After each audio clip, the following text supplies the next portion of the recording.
So the question that's on everybody's mind is this: is Jedi Fallen Order any good? Well, I'm going to answer that very question in this video because yes, I actually got to play Star Wars Jedi Fallen Order at the Jedi Fallen Order event in California just a couple days ago, and I'm going to tell you my honest opinion of the game in this preview, as well as go over how the controls felt, what I thought of the planets I explored, which included Zeffor and Dathomir, and I'm also going to showcase some of the incredible set-piece moments like these boss battles that you see here. But before I go any further, let me give a huge shout out and thanks to the team at Respawn Entertainment and EA. You know, playing Jedi Fallen Order, I'll say this, was an amazing experience.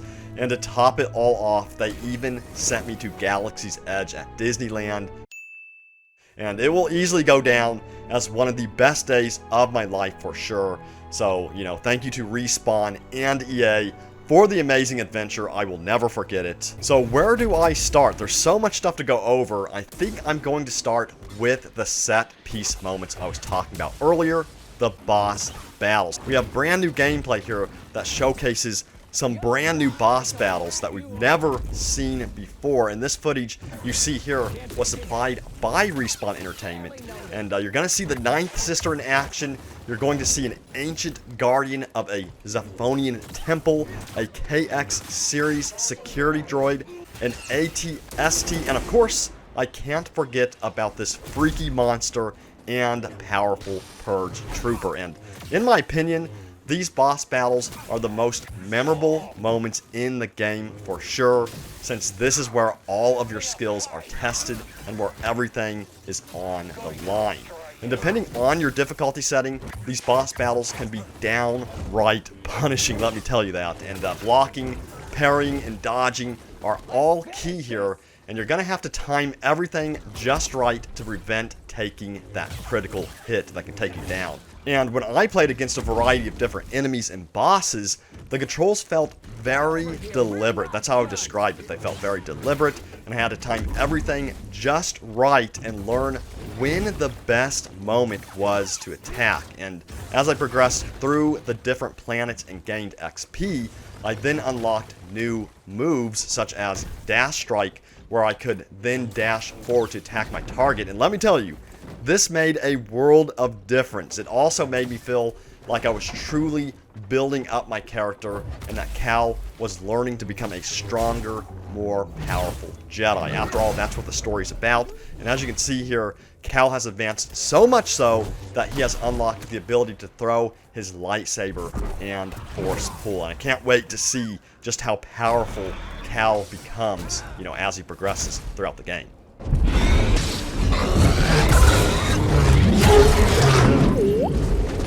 Alright, so I've talked about the boss battles and controls, but I haven't talked about the planets and the puzzles and exploration that go along with each location. So the hands-on demo first started me on the planet Vagano, and I was in my ship, the Stinger Mantis. I had the option to go to either Zeffor, the snowy planet seen here, or Dathomir, the dark red planet that unfortunately I cannot show footage of, but looked absolutely incredible. Now, since one of my favorite Sith, Darth Maul, is from Dathomir, that is the planet I chose to visit first. And while I cannot show footage of this once again, I can say that it was very eerie and it was very scary, and the game hinted at it being a much more difficult place than the other planets because of the dangers lurking in the distance. And during my time on Dathomir, I faced off against a variety of enemies, including Night Brothers and different creatures, and at one point, a Night Sister even popped up and made an appearance, but quickly disappeared. Very spooky indeed. And on the planet Zeffor, there were a lot of platforming and puzzle elements that really tested my timing and ability to get from place to place and really get through the platforming elements. Now, if I jumped too soon, I would fall to my death. If I misused my Force Slow ability, you guessed it, I would then fall to my death. And I slid down large frozen waterways, jumped on ropes, wall ran my way into danger, and it was very rewarding when I finally found a meditation point and the game let me save at that point. But remember, using a meditation point also respawns enemies in the general area, and I had to be really aware of that when exiting the meditation point. Now, when I did die, I lost all the XP I gained since my last skill point, but taking down the enemy that killed me previously restored this lost XP. And not only this, but it also refilled both my life and force to the max. So that's always an option if you need to restore your life and force and regain your lost XP. It's always good to go after that enemy that previously killed you. Bashing provided.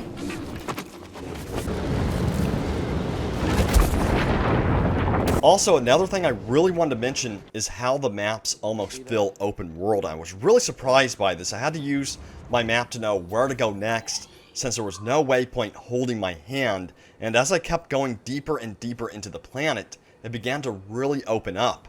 The red areas on the map denoted areas that were not accessible, and these areas usually required a force ability of some kind to be unlocked. So, for instance, a door may require it to be force pushed, or a large gap may require a double jump ability to be unlocked in order to proceed.